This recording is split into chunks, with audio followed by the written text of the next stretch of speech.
বন্ধু David ওয়ার্নারকে out করে টি-20 উইকেটে 100 পূরণ করলেন কাটার মাস্টার। মুস্তাফিজের মতো একই দিনে 100 দেখা পেলেন এম.এস ধোনিও। সাকিব আল হাসানের চেয়ে দ্রুততম সময়ে সাকিবের রেকর্ডই ভাগ বসালেন মিস্টার 90। নিজেদের তৃতীয় ম্যাচে দিল্লি ক্যাপিটালসের বিপক্ষে টসে হেরে প্রথমে বোলিং করে চেন্নাই সুপার কিংস।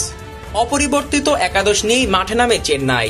এদিন পাওয়ার প্লে শেষ ওভারে বল করতে আসেন মুস্তাফিজুর রহমান, তবে প্রথম ওভারেই খরুচে বোলিং করেন কাটার মাস্টার।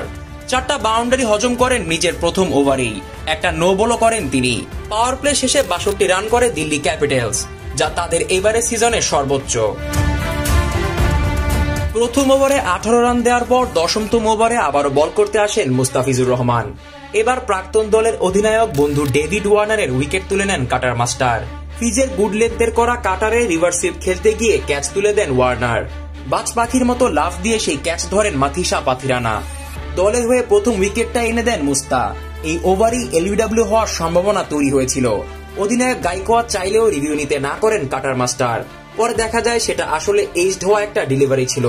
সিদ্ধান্ত নেওয়ার ক্ষেত্রেও মুস্তাফিজের বুদ্ধিমত্তা প্রকাশ পেল। প্রথম ওভারে 18 রান দেওয়া মুস্তা দ্বিতীয় ওভারে দেন মাত্র 4 রান।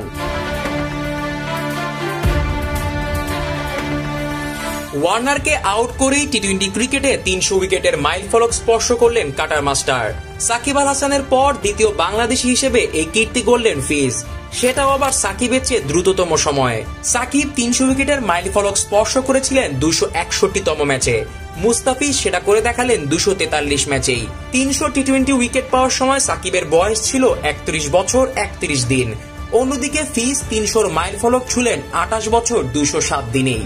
অর্থাৎ সাকিবের চেয়ে 18 ম্যাচ কম ও প্রায় 3 বছর কম বয়সী 300 উইকেটের মাইল ফলক স্পর্শ করলেন কাটার মাস্টার। ফিজের মতো একই দিনে 300 মাইল ফলক স্পর্শ করেছেন মহেন্দ্র সিং ধোনিও। টি-20 ক্রিকেটে 300 ডিসমিসেলের মাইল ফলক ছুঁয়েছেন থালা ধোনি। 18তম ওভারে আবার বল করতে আসেন মুস্তাফিজ। এই ওভারে 14 রান দেন তিনি। যদিও ফিল্ডার জায়গা মতো থাকলে আরো একটা উইকেটের দেখা পেতে পারতেন মুস্তাফিজ 90। ইনিংসে শেষ ওভারও বোলিং করেন মুস্তা। এই ওভারে 12 রান দেন এই বাহাতি পেসার।